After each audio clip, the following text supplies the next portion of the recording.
Muy buenas tardes, bienvenidos. Trump directamente señala a Ucrania como causante de la guerra de la invasión Rusia. Así empezó la guerra mundial, acuérdense.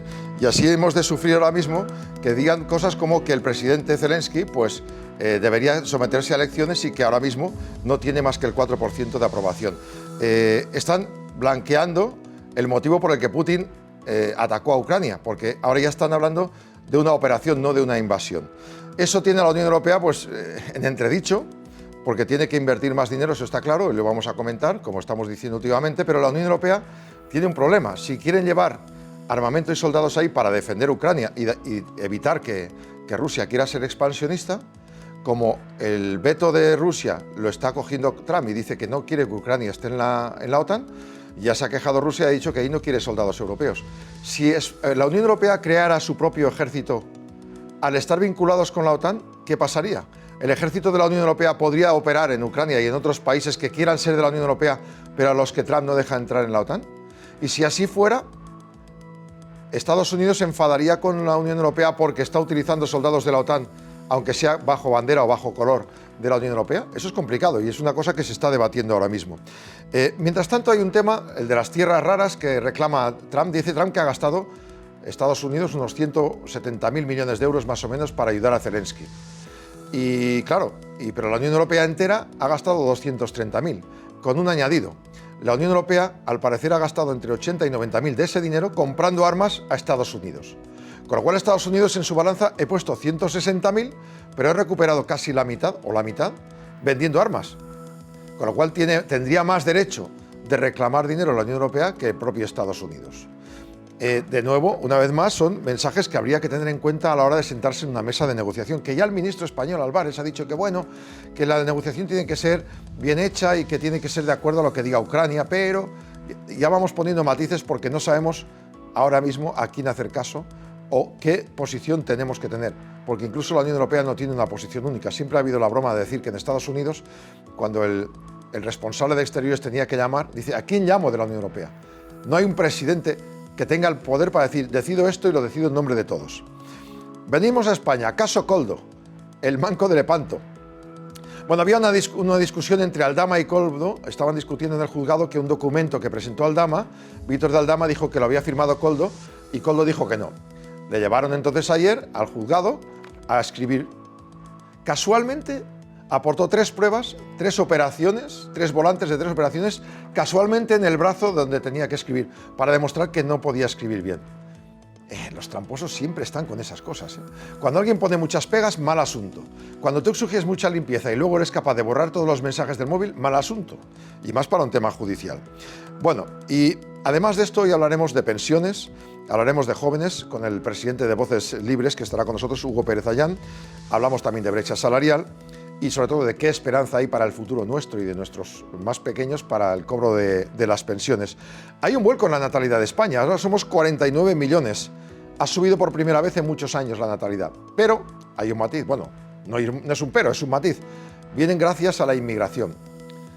Si los inmigrantes se adaptan y están aquí y se quedan a vivir, los hijos aquí, perfecto, pero puede haber muchos casos en los que sea gente que viene y se va, que sea volátil el tema. De momento, gracias a la inmigración, son 49 millones de habitantes, que eso serviría para reforzar el futuro de las pensiones, esperemos. Hoy tendremos tertulia también con Iván Guijarro, militante de Padma, con nuestro compañero el periodista Dani Pérez, y se unirá para hablar de Trump un experto de Ruth Pedersen, que es Daniel de la Rosa. Y ayer, justo al terminar el programa, preguntábamos a nuestra corresponsal en Roma cómo estaba el Papa, y decía que le habían transmitido que estaba bien de salud. Al terminar el programa llegó un nuevo comunicado y esta mañana, hace escasamente 3 horas, se han publicado el siguiente. Tiene la misma neumonía bilateral de anoche, pero dicen que ha dormido, ha descansado y ha desayunado bien. Bueno, esperemos que sea para mejor, porque esta noche y esta madrugada pintaba la cosa un poco fea, o al menos hacía sufrir por el estado de salud. Y también nos va a visitar luego Enric Gallofré. Hablamos con él hace unos días, es el fundador de Purple Care, que se encarga de dar claves y consejos a las empresas. Lo hacíamos para evitar bajas laborales y hoy va a darnos claves para retener el talento, para las personas que funcionan muy bien en una empresa, cómo hacer para que sigan estando en ella. ¡Arrancamos!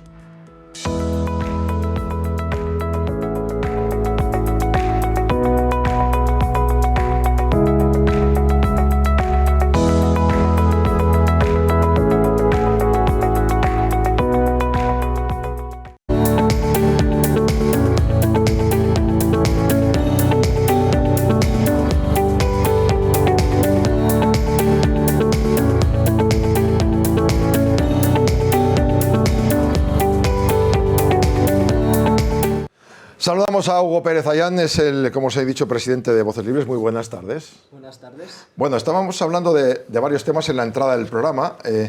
Uno de ellos lo comentamos el otro día sobre las futuras pensiones, las que tendremos nosotros, tú y yo, cuando seamos mayores, ¿no? Y he visto una publicación tuya. El problema del sistema de pensiones es que mientras se aumentan de manera casi ininterrumpida, no lo hacen los salarios que lo sostienen. El otro día un experto contaba exactamente eso. El promedio de salario que cobran los pensionistas no es tan alto como el que cobra la mayoría o la gran mayoría de los españoles. Aunque si cogemos el salario bajo, pues claro, por abajo sí que cobra menos un asalariado como tú, como yo, que muchos pensionistas, ¿no? ¿Qué se propone para el futuro en este aspecto? Bueno, lo primero de todo, gracias a Vida TV por invitarme a este programa, por presentarme un poco. Yo soy estudiante de Derecho y Ciencias Políticas, no soy economista, pero sí que presido una asociación juvenil liberal, sí. Entonces todos estos temas intento conocerlos lo máximo posible. Entonces, como dices tú el otro día, hablaba en un artículo que escribí en The Objective sobre la problemática de las pensiones. Esto que tú me decías, que bueno, las pensiones han ido subiendo con el tiempo, ¿no? Sobre todo porque se han revalorizado conforme al IPC, y en cambio tenemos que los salarios de los jóvenes, los salarios en general de la población, no han subido tanto, y por tanto se ha creado una brecha en el crecimiento del poder adquisitivo. Oye, mientras los jubilados han crecido en poder adquisitivo, no solo se han mantenido, sino que han crecido, muchos jóvenes incluso han perdido, incluso personas que están digamos, en un sector mediano de edad. Entonces eso es un problema, porque al final se crea esta brecha demográfica. Hay un tema en ese aspecto, es que claro, los jubilados por ley hay que actualizar la pensión. Entonces nunca cobrarás de menos, pero siempre te aumentan solo el IPC.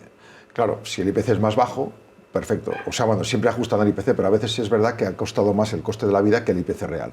Pero aún así, como tú bien dices, pues el promedio de pensiones son 17.000, pero si miramos los que más, donde hay más número de pensionistas, es verdad que están en torno a los 900 y pico euros, o 1.000 euros.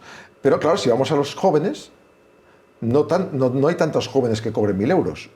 ¿Cómo habría que hacer para conseguir que pasen del salario mínimo interprofesional? Bueno, aparte de que los jóvenes pasen del salario mínimo interprofesional, que eso entraríamos en cuestiones de política de empleo, sí. Aquí el problema es lo que he dicho, ¿no? Que mientras las pensiones que se sostienen con los salarios actuales han ido creciendo, han ido aumentando las cotizaciones y lo han hecho conforme al IPC, los salarios no aumentaban. Entonces, ¿qué se puede plantear en este sentido? Pues, por ejemplo, que esté ligado hasta cierto punto a que suban también los salarios. Oye, no podemos subir las pensiones si no suben los salarios que los sostienen. Porque aún hay mucha gente que cree que las pensiones son un dinero que tú vas guardando en una huchita hasta que llega tu jubilación y entonces te dan todo el dinero que tú has conseguido en tus años de trabajo, de esfuerzo, que hay que reconocérselo, por supuesto, a todos los pensionistas. Pero resulta que si continuamos aumentando las pensiones y no aumentan esos salarios, lo que se produce es una reducción del dinero neto o del salario neto que reciben los trabajadores, ¿no? Porque se aumentan las cotizaciones, aparece aquí, se activa el llamado mecanismo de equidad intergeneracional, y entonces eso repercute en los salarios. Claro. Bien, ahora mismo los jóvenes imagino que se sienten muchos con incertidumbre como tú. También es verdad que se está creando una especie de batalla, ¿no?, entre jubilados y jóvenes, que tampoco debería ser, porque en muchos casos hay abuelos que ayudan a mantenerse a jóvenes que no llegan a final de mes, ¿no?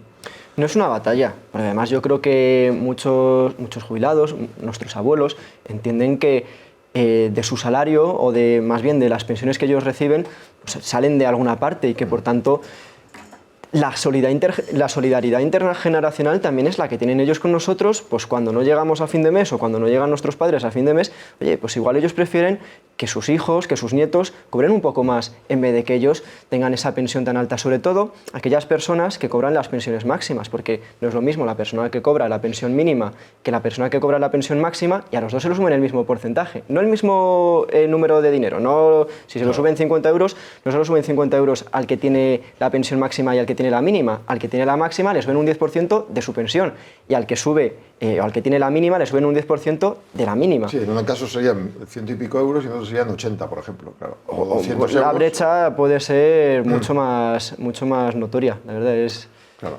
Es verdad que el salario mínimo interprofesional no solo afecta a los jóvenes, también afecta a un segmento de edad de entre 30 a 40 años.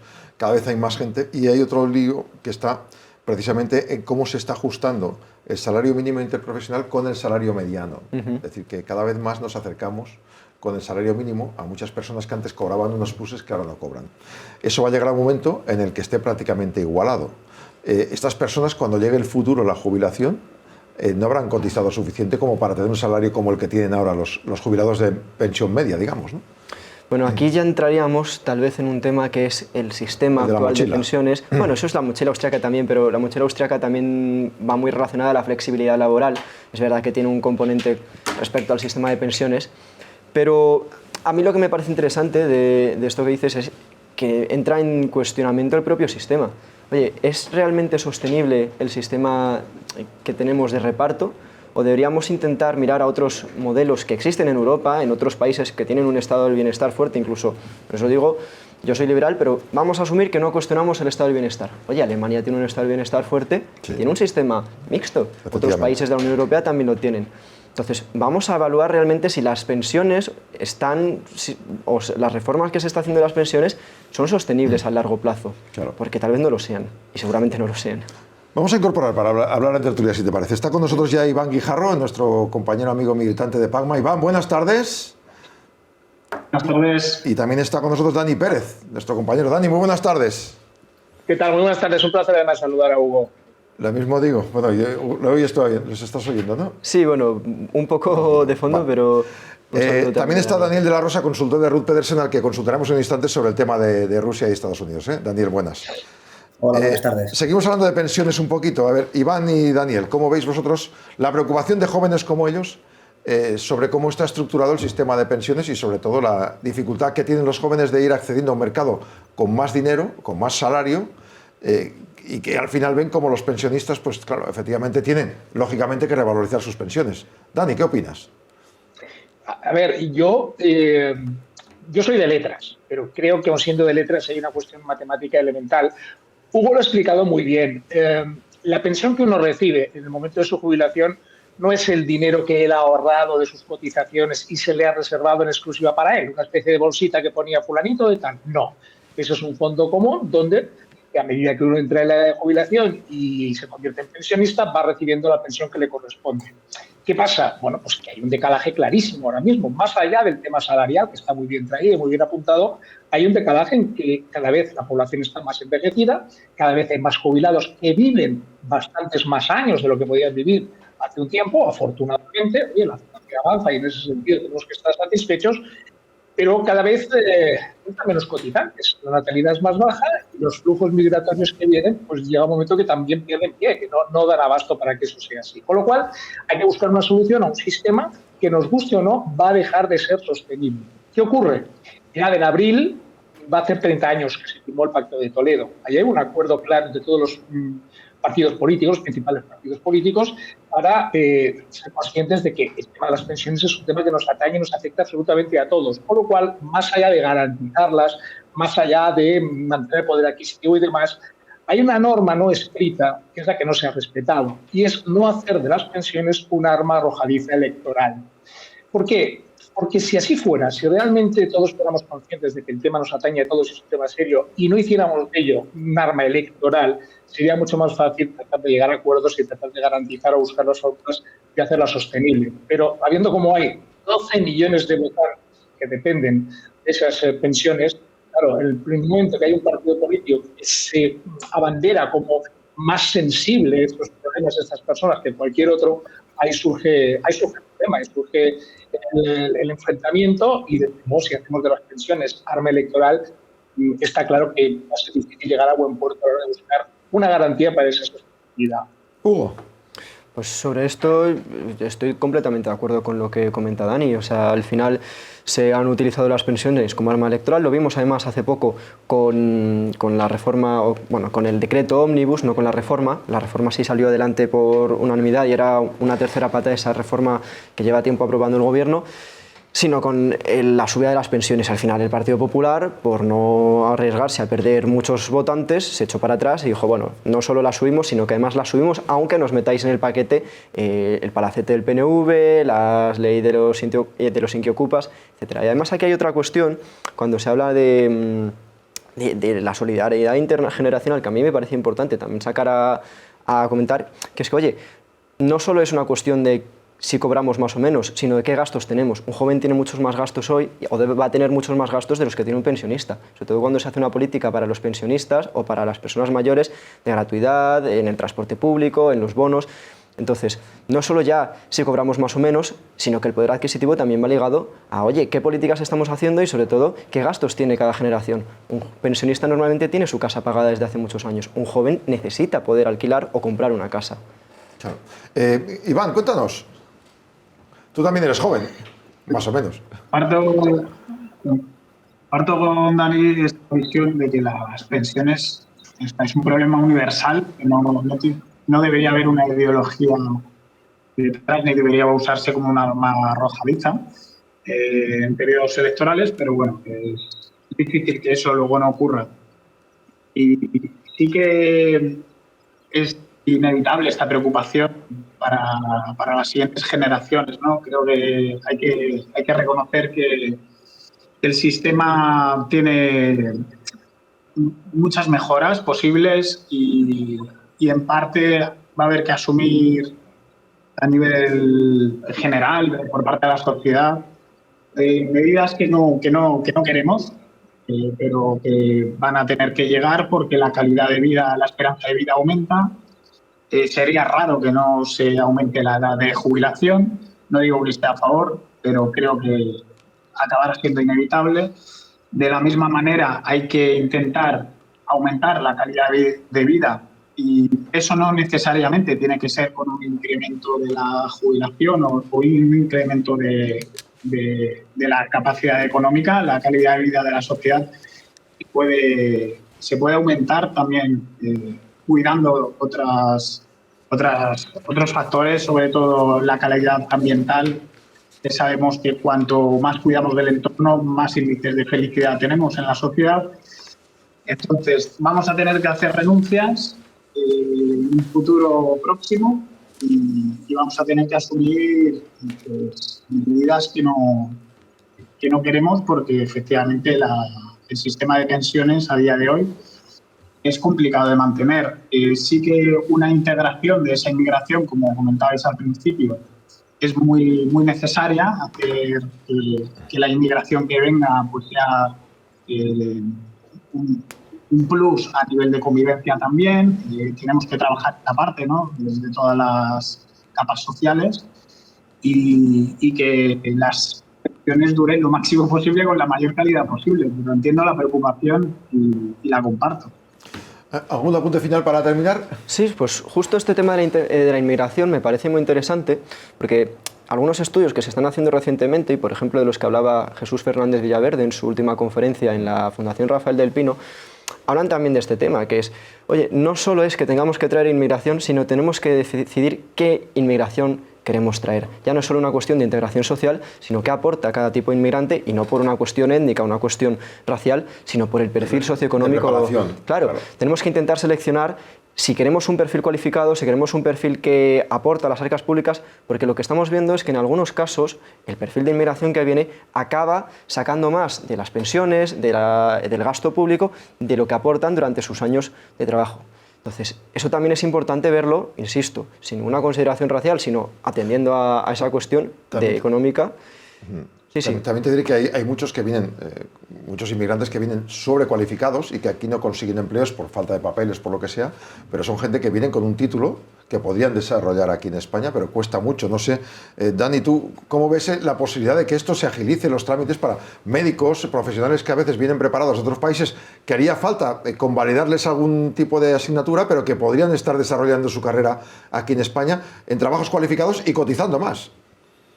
Bueno, en realidad se ha avanzado, yo creo que se ha avanzado bastante y a nuestro alrededor tenemos muchos profesionales en sectores como la medicina, sobre todo, que están ya trabajando en España, en ámbitos rurales y de la misma manera que ha habido muchos estudiantes, muchos médicos españoles que se han ido a trabajar fuera del extranjero. Este es un tema delicado porque es muy difícil hacer o intentar hacer un pronunciamiento, un planteamiento desde la sensatez sin que te tilden de racistas, xenófobos y demás. Yo creo, fíjate, que España perdió una gran oportunidad cuando se optó por el populismo demagógico del papeles para todos, porque aquí somos los más solidarios del planeta y demás. de haber hecho un planteamiento sensato que habría sido, oye, mira, nosotros tenemos capacidad de absorber mano de obra, pero, oye, se da la circunstancia de que hay países que están ofertando esa mano de obra, gente que está inmigrando y que hablan nuestro mismo idioma, tienen una cultura, unas tradiciones más o menos comunes. Es más fácil la integración y el entendimiento, estoy hablando lógicamente de la comunidad hispano-latinoamericana, ¿no?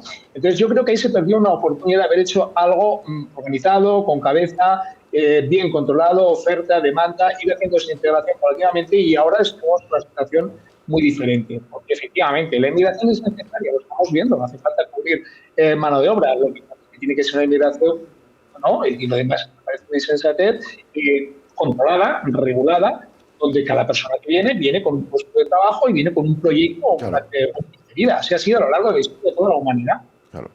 Haremos una cosa, como esto da para mucho, podremos quedar otro día, Hugo, si te parece, hacemos un debate amplio sobre este aspecto, solo de este aspecto, ¿te parece? Por supuesto, me lo prepararé bien porque creo que es un tema donde hay mucha tela que cortar y donde además siempre hay que evitar caer en el sensacionalismo, pero yo encantado. Ofreciendo datos. Nos vemos la semana que viene cuando tú puedas, ¿de acuerdo? Perfecto, muchas gracias. Seguimos con vosotros porque quiero saludar a Daniel de la Rosa, que le he saludado antes.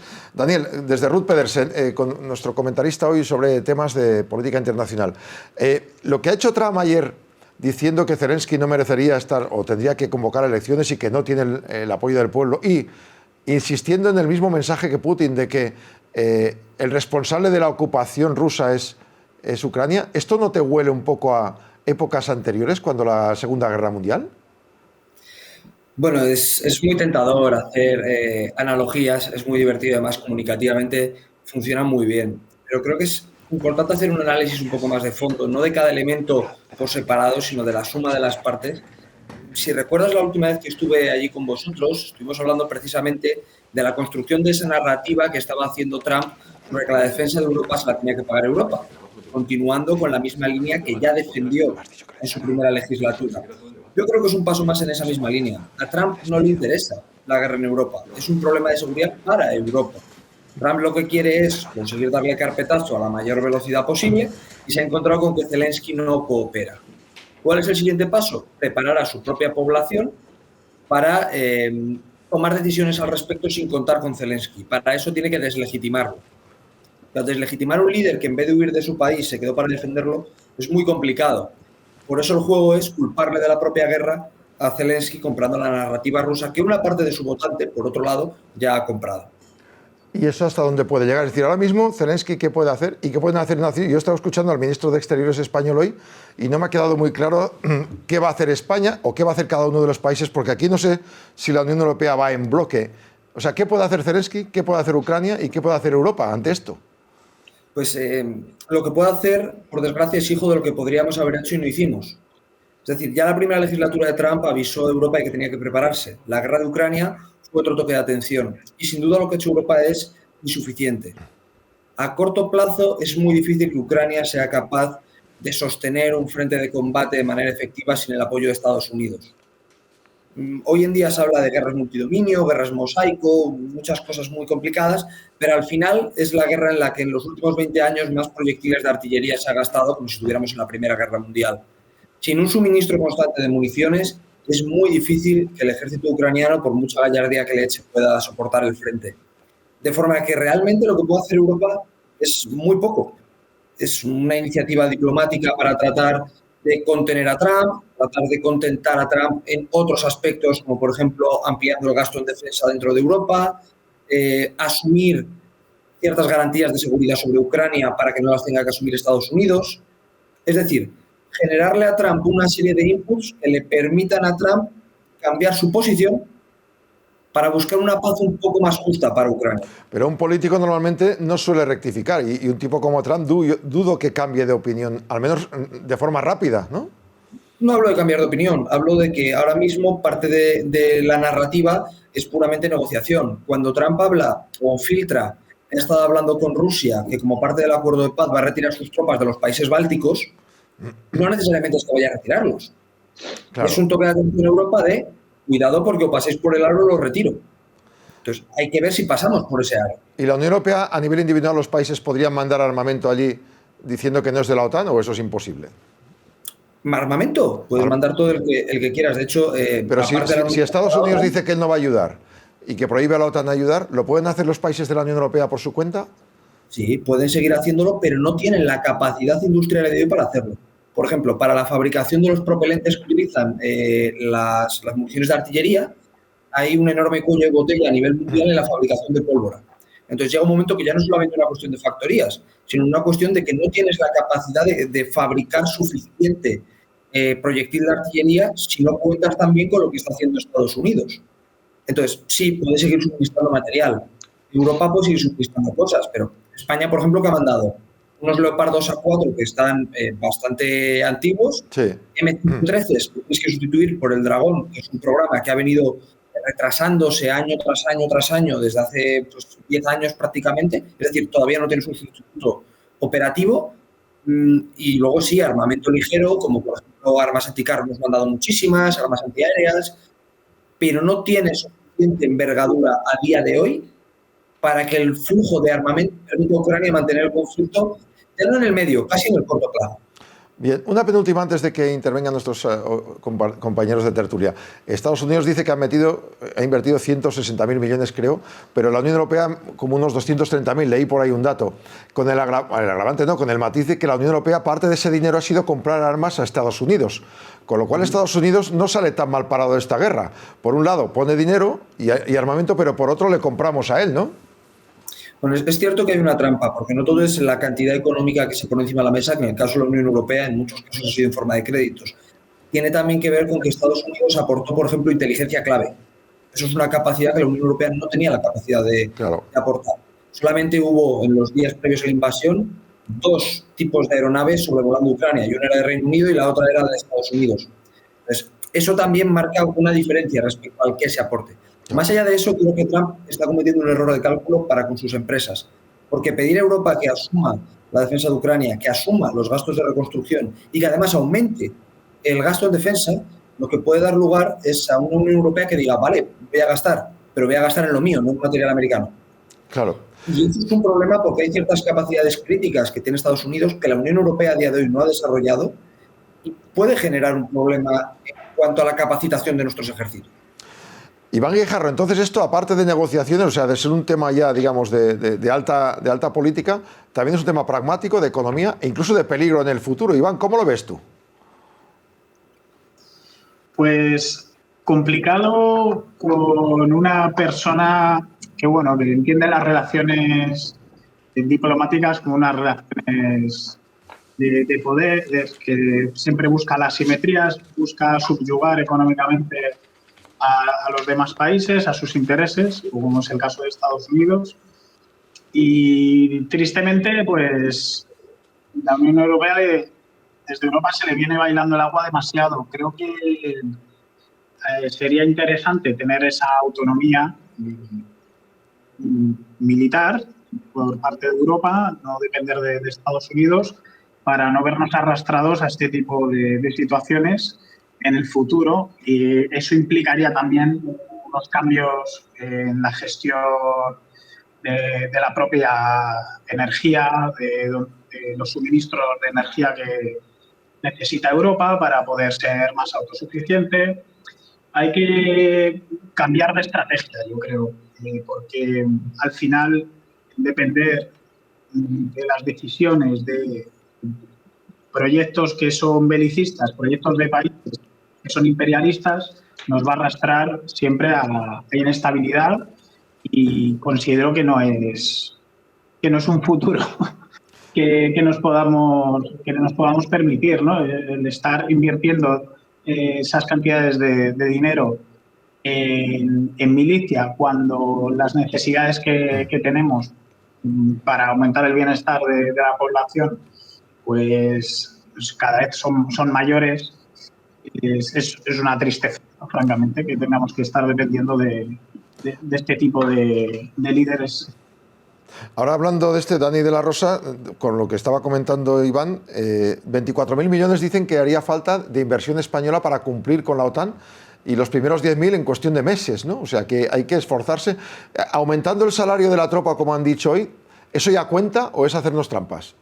No, aquí hay 2 elementos que son claves. El primero es que efectivamente elevar el salario era necesario, pero no era necesario solamente para ponernos al nivel, sino porque cuando en el año final de los 90 decides pasar de un ejército de levas a un ejército profesional y por tanto reducido, tú necesitas profesionales. Esos profesionales cada vez se han ido especializando más. Es decir, no es lo mismo un fusilero en mitad del siglo XX que una persona que ahora mismo tiene que manejar, por ejemplo, equipamiento de guerra electrónica para jamming y lo que es intervención radiomagnética en los drones que intentan atacarte, que tiene que, por ejemplo, guiar él al dron o que tiene que utilizar vehículos que cada vez son más complejos. Necesitas personas que tienen que tener formación en ello y esa formación ha de pagarse. Entonces, ese aumento de sueldo a los miembros de nuestras Fuerzas Armadas era necesario hace tiempo, contribuye al gasto de defensa, pero no es ni mucho menos suficiente. Hablaban de ser autónomos e independientes. Para que España sea autónoma en defensa no hay que cumplir con la OTAN con un 2. Necesitas por lo menos un 6% del PIB aportado en defensa. Hablamos de 60.000 millones. No, 80.000 millones. De cantidades que fuera de la OTAN son inasumibles y a la OTAN son asumibles porque unos cubren las necesidades de otros, donde tú tienes un debe. En el momento en el que tienes que aportar esa cantidad de dinero, efectivamente se va mucho más, pero es el precio de ser autónomo. Tienes que elegir. Y cuanto menos dinero aportes, más en mano estás de lo que hagan otros en política exterior. Porque si no, tu política exterior está condicionada y tu política de defensa limitada si tú no eres capaz de tomar esas decisiones. Entonces, yo entiendo, de verdad, el discurso sobre la paz, lo entiendo y entiendo que es una cosa moralmente atractiva, pero desgraciadamente el mundo es como es y los seres humanos somos como somos, la violencia forma parte de nuestra sociedad, no del capitalismo, no, de nuestra sociedad, desde que somos seres humanos. Entonces, tú necesitas disuasión, necesitas una capacidad real de respuesta en caso de que alguien quiera quitarte tus intereses por el puro egoísmo. Dani, haya llegado un momento en el que Estados Unidos va a dejar de pagarnos la fiesta. Claro. Dani Pérez, dime. Añade. A mí me da la sensación de que después de un periodo de los últimos meses donde, hombre, no es que haya habido una calma chicha en torno al conflicto de Ucrania, pero no ha habido una actividad informativa y unos movimientos como los que estamos viendo en apenas 15 días, ¿no? De repente parece que alguien ha metido ahí el palo en el avispero, estamos viendo muchas cosas muy continuadas, muy seguidas, y yo creo que todavía no tenemos suficientes argumentos para hacer un análisis y sacar conclusiones de lo que realmente va a pasar ahí y cómo va a acabar eso. Yo creo que ante todo estamos ante una política de puesta en escena, donde el primer mensaje que se nos está mandando, se nos quiere hacer llegar, es que el mundo vuelve a ser cosa de dos. Tenemos de nuevo los dos bloques, el ruso y el americano, salvando distancias, que han sido los cambios de los últimos años, porque obviamente ya nada es lo mismo desde que la Unión Soviética. Sí que estamos ante dos líderes que tienen en común su identidad, van por sentirse orgullosos de su pertenencia a sus naciones.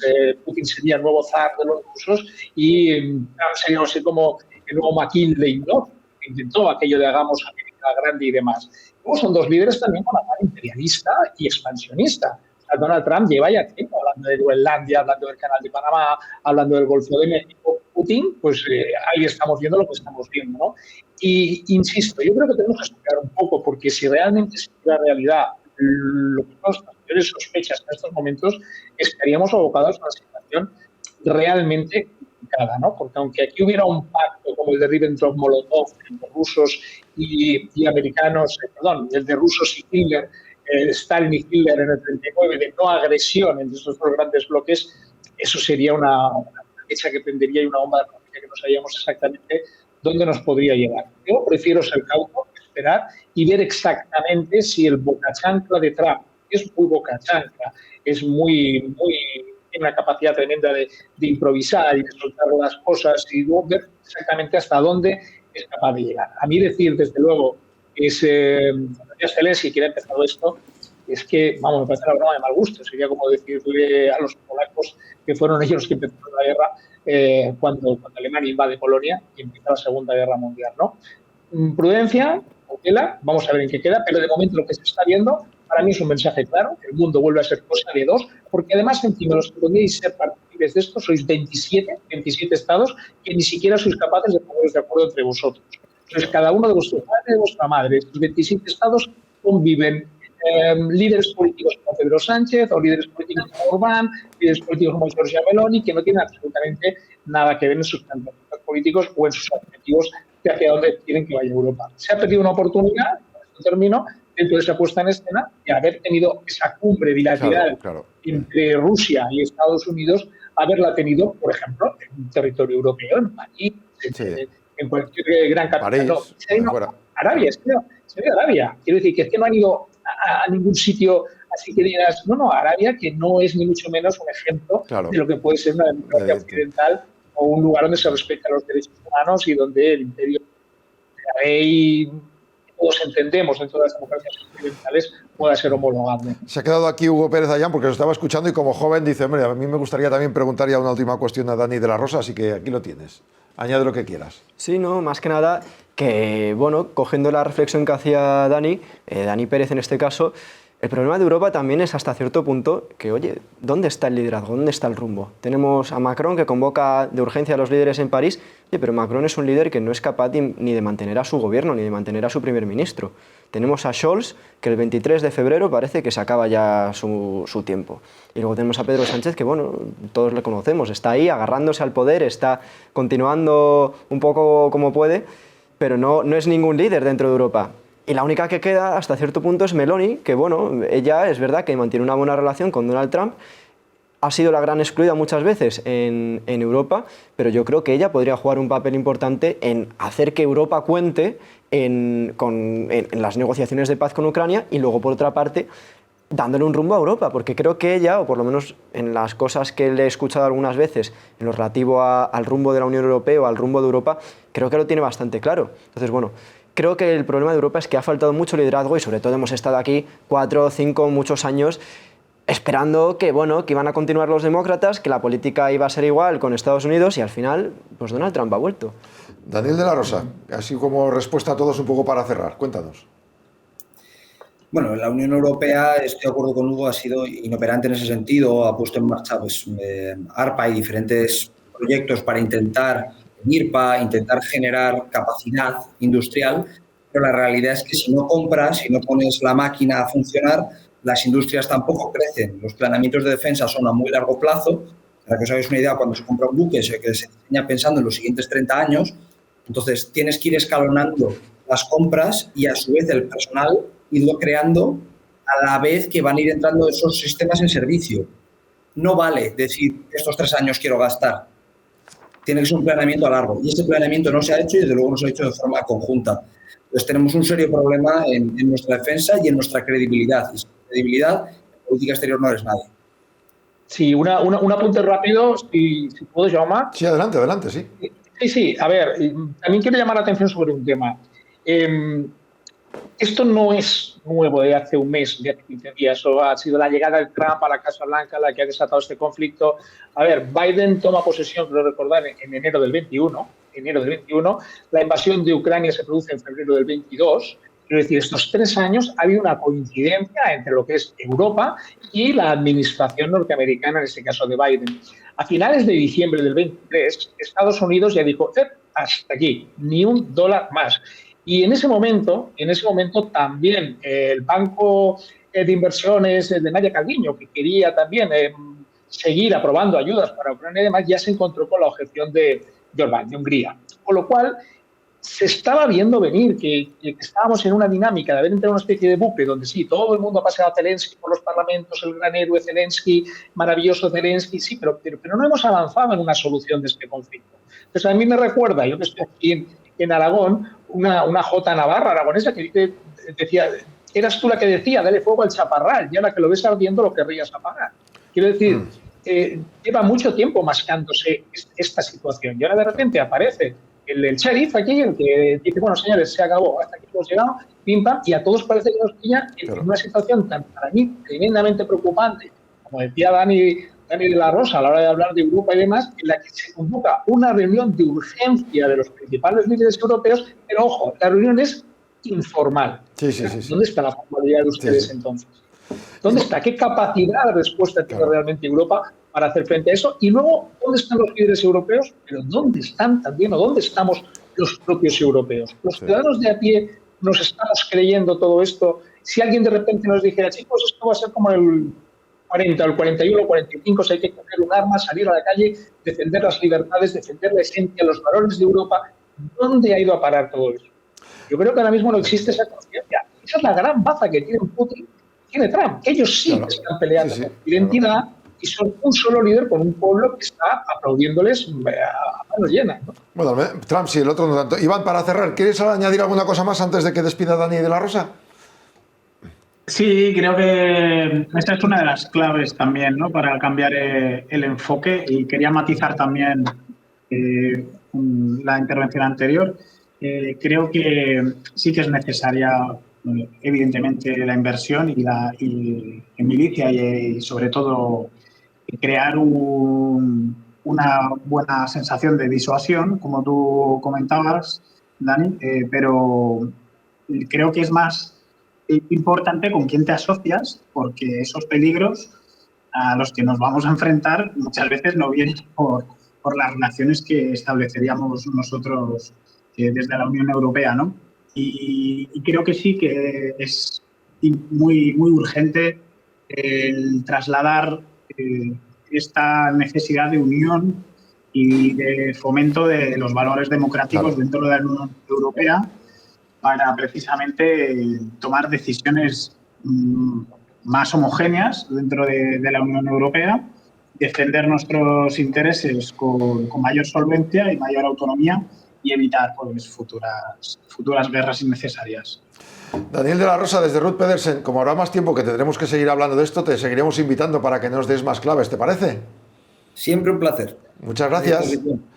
Quería quedarme con vosotros hablando del caso Koldo y del manco de Lepanto, ¿no?, del imitador de Cervantes. Iván Guijarro, tú cuando ves estos casos así, ¿no?, que ves alguien que va a declarar y luego todos son excusas. Hay gente que te los encuentras en reuniones y parecen los reyes del mambo, y luego cuando van al juez, pues como lleva tres recibos, 3 textos para decir que le han operado 3 veces. Iván, ¿es creíble eso? Bueno, no sé si será creíble o no, pero tenemos que llegar a gastar tanto dinero en la administración para conseguir demostrar algo que teóricamente con un careo se podía arreglar. Espero, ¿se podía haber hecho antes? Bueno, hay tantas historias para no dormir dentro de la justicia española. Sí.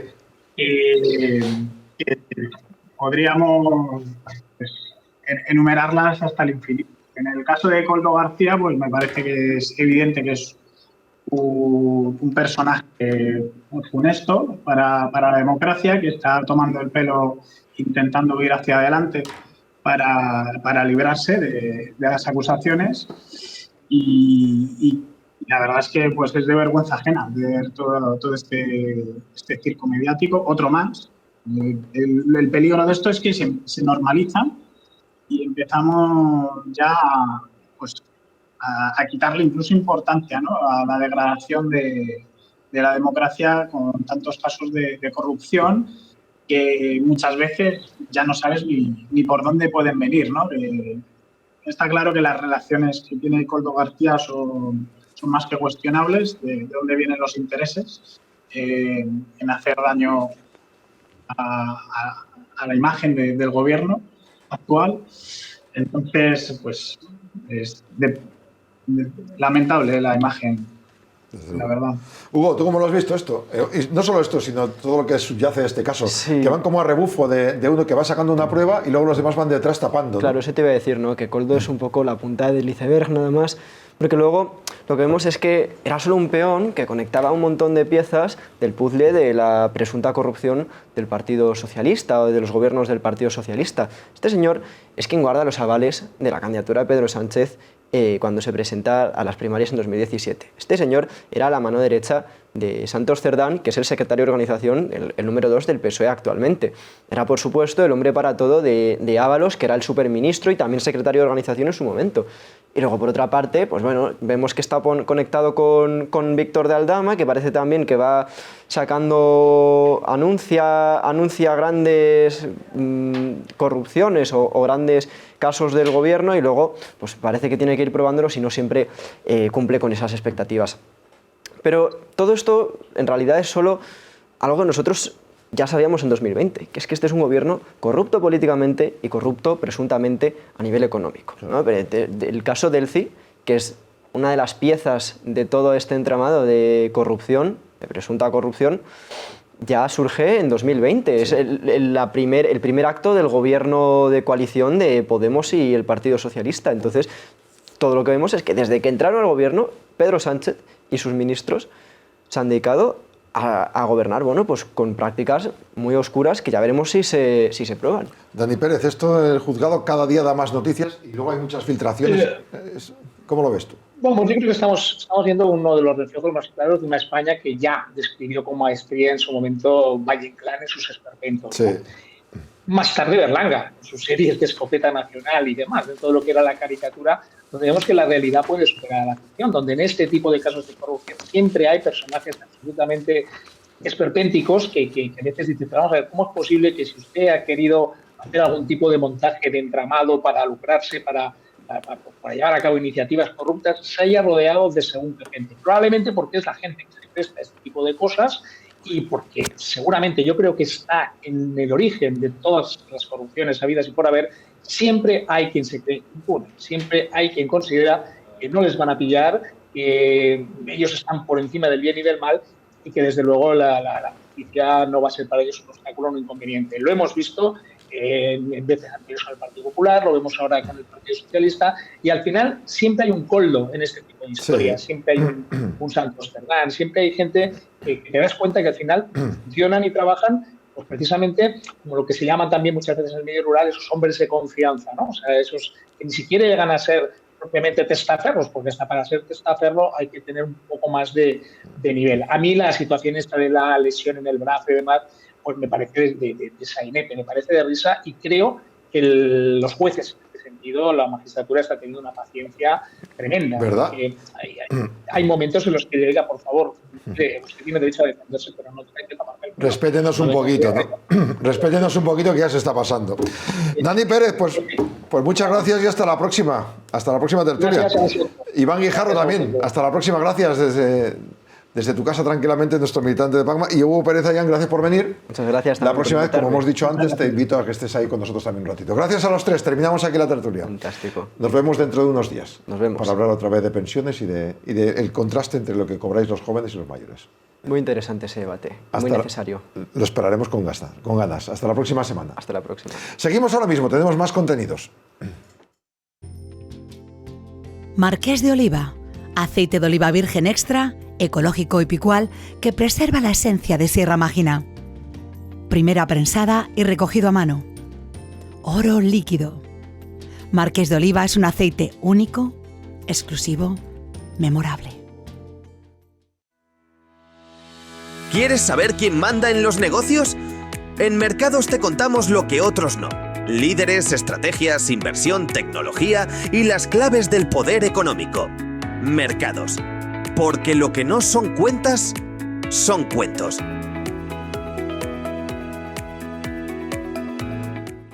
¿Quieres estar un paso adelante en la actualidad política?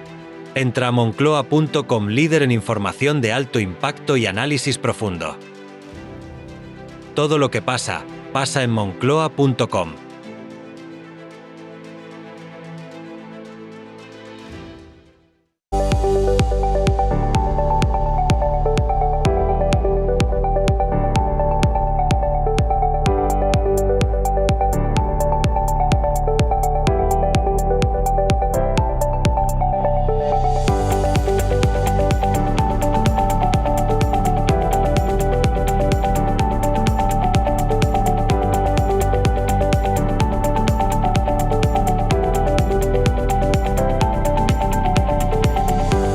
Conocimos hace unos días a Enrique Llofré y su empresa Purple Care desde la fisioterapia y desde el asesoramiento a las empresas para evitar y para frenar bajas laborales y para conseguir motivar a los trabajadores. Vamos a ir al segundo paso que ya nos apuntó el otro día. Enrique Llofré, buenas tardes. Buenas tardes. Gracias por volver.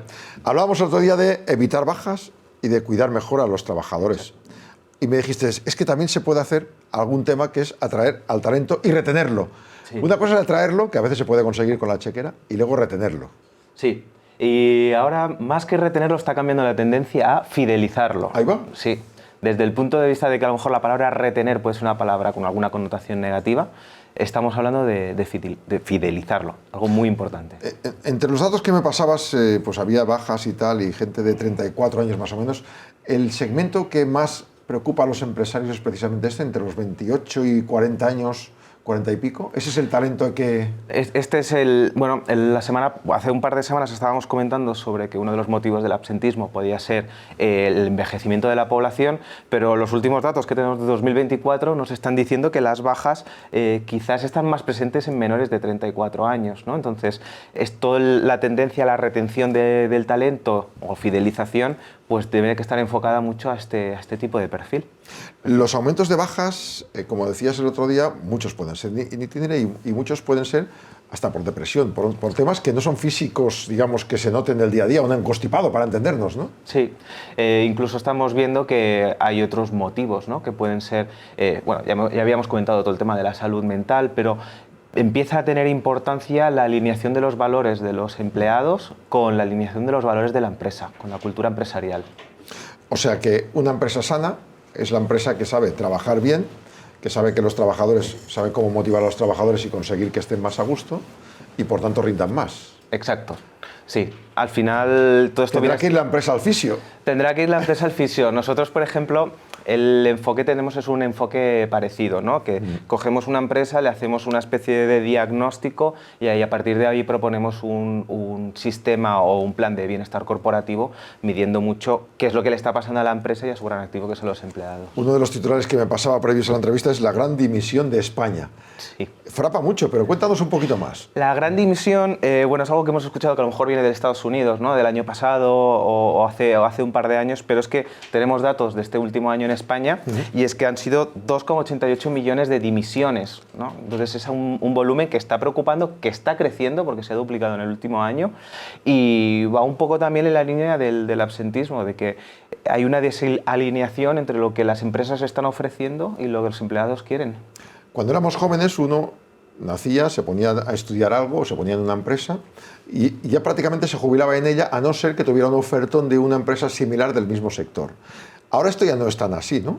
Ahora podríamos decir que podría ser al revés, ¿no? Una empresa nace y lo que aspira es a tener un empleado durante todo el proceso de vida de la empresa, porque lo que hemos visto es un intercambio de papeles, de que de roles, ¿no? De que al final es la empresa quien quiere a ese empleado durante el tiempo que tiene que trabajar ahí y no es la persona que quiere mantenerse en la empresa. Pero claro, estamos hablando de talento, es decir, hay segmentos en los que pues, hay muchos más trabajadores en paro y que por tanto es más reemplazable y hay otros segmentos en los que no encuentras ese profesional, ¿no? ¿Y cómo se retiene a ese profesional? Pues se retiene con lo que se le llama el sueldo emocional, ¿no? Eso es un término interesante que veníamos un poco a hablar de lo que estamos hablando, de los valores de la empresa, la cultura que hay dentro de la empresa, lo que es que la empresa, es muy importante que la empresa haya también un plan de carrera estructurado, que haya una serie de servicios, pues por ejemplo estamos hablando de servicios de salud, pero incluso también ahora por ejemplo hay servicios en los que la empresa está poniendo el servicio de acompañamiento a los familiares mayores de ese empleado, ¿no? Y lo acompañan al médico o sea, que mientras tú trabajas, si tiene que ir alguien a acompañar al médico o un familiar, va una persona que ha contratado la empresa. Exacto, y encima son profesionales a veces un poco formados, que también puede ser enfermería o auxiliar de enfermería, que pueden acompañar a estas personas mayores que son familiares de los empleados. Es decir, que en el plan de la empresa está el salario, unos bonus, la conciliación, me decías también un plan médico concreto, que esos son empresas ya de 40 trabajadores para arriba, ¿no? Sí, vemos que hay dos tipos, ¿no? Que sí. Lo que podría ser de que ofrecen un plan de médico con una aseguradora o ya poder incorporar dentro de su plantilla los servicios médicos, pero puede ser una empresa de 50 empleados perfectamente. Y todas estas inversiones, la empresa hace un presupuesto y le puede rentar a final de año. Es decir, lo que yo voy a gastar o a invertir en todo esto son X miles de euros. ¿El rendimiento de los trabajadores va a compensar? Va a compensar. O sea, lo que recomendamos nosotros es establecerlo dentro de la partida de presupuesto como cualquier otra cosa importante, y luego tener en cuenta el dato que estuvimos comentando hace un par de semanas de que la rentabilidad por cada euro estamos viendo que en algunos estudios está yéndose a 4 euros por cada euro invertido a nivel de rentabilidad. Entonces, sí, es brutal.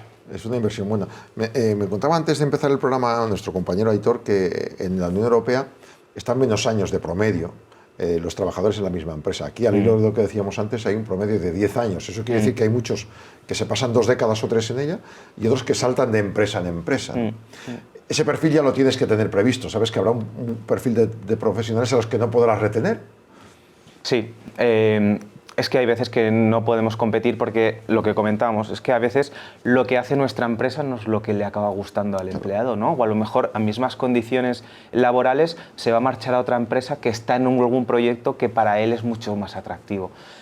Hay un tanto por ciento que no vamos a poder fidelizar o retener, pero tenemos que intentar al máximo solucionarlo ofreciendo pues estas... Y en todo esto, ¿qué pintan o qué significan plataformas como LinkedIn y Glassdoor? ¿Cómo pueden ayudarnos?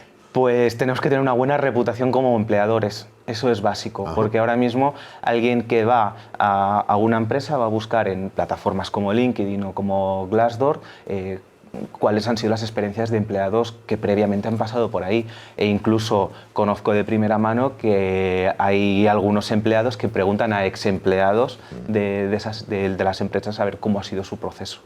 He visto también estudios por ahí de Manpower de cómo especializarlos y de cómo ofrecer a esos profesionales.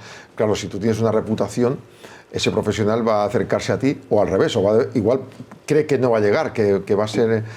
que no va a ser suficientemente cualificado. ¿Cómo consigues tú aunar esa empresa y ese trabajador que hay que cualificarlo un poco, pero luego que se quede? Pues para que se quede o para hacerle una propuesta atractiva, la verdad que las empresas lo tienen un poco fácil porque hay... En Europa en los últimos años se ha estado desarrollando todo lo que es el concepto de empresa saludable y siguiendo esas directrices lo tenemos todo cubierto, o sea, está bastante fácil, desde lo que comentábamos de los servicios de bienestar corporativo hasta colaboraciones incluso de la empresa con ONGs, que es una de las otras patas que tiene la empresa saludable, hasta todo lo que es una estructuración de gobernanza y de transparencia y de elaborar una buena estrategia de plan de carrera para los empleados. Volviendo al principio de todo, de las 3 patas que me contabas, uno era ese plan de evolución, de formación, de crecer en la empresa. Es bueno que cuando llegues, pues sepa tanto el empresario como el trabajador hasta dónde puedes llegar y cuáles serían los procesos, o hay que ir dando cuerda según vaya evolucionando la empresa y el trabajador. Eso es una de las cosas que vemos, ¿no? Que al final muchas empresas, cuando les echamos una mano también en ese sentido, ven que tienen un techo, ¿no? Al final la estructura de la empresa no permite que ese empleado pueda ascender hasta cierto punto, pero las empresas también son dinámicas y los negocios y los proyectos también son dinámicos. Entonces está bien desde un principio, con lo que tengamos, estructurar bien el plan de carrera y a partir de que la empresa vaya creciendo, pues ir alargando ese plan de carrera y sobre todo teniendo mucha comunicación con los empleados para cubrir esas expectativas. Conocí a un restaurador que creo que lamentablemente no hace mucho que falleció, que cogía jóvenes que venían de situaciones muy desesperadas, los formaban y tenía varios restaurantes y tal, como le iban funcionando bien, en lugar de echarlos buscaba la manera de crear otro restaurante, ¿no? Y entonces cuando uno llegaba a un nivel top, que ya ahí veía que no podía funcionar porque ya tenía maître, tenía jefes, él mismo buscaba otros restaurantes que les hicieran oferta, se iba a la competencia y luego iba a volver como director, porque decía que era necesario que se apartara de nuestra burbuja para luego volver. Hay que tener mucha confianza con el trabajador para conseguir eso, ¿eh? Bueno, claro, sí, hay que tener mucha confianza y al final eso es un trabajo de equipo, porque al final lo que no dejas de hacer es tener un espía, podríamos decir, ¿no? Dentro de la competencia, o un profesional que va a aprender de la competencia, va a alejarse un poco de tu empresa y de esa manera va a venir con ideas nuevas y frescas, ¿no? Eso es brutal. Bueno, hablamos de empresas en España, pero si hablamos a nivel global, ¿España está reteniendo bien el talento o se nos está yendo más del que esperamos? Bueno, vemos que somos uno de los principales países donde el talento se marcha, tanto fuera de España, como también vemos que la rotación en las empresas pues está aumentando. Pues hay que hacer planes. Bueno, eso ya son cosas que habéis hablado y que soléis hablar por aquí, ¿no? Temas de digitalización, temas de crecimiento, bueno, eso ya hay que ponerse las pilas. Entre todos los aspectos que se pueden mejorar, como saben, está la parte de salud y de eso se encargan desde Purple Care, que hacen esos planes para estas empresas para prevenir riesgos laborales, para prevenir bajas y sobre todo para motivar e incentivar en una de esas 3 patas a los trabajadores. Enrique Allufré, gracias y hasta la próxima. Gracias.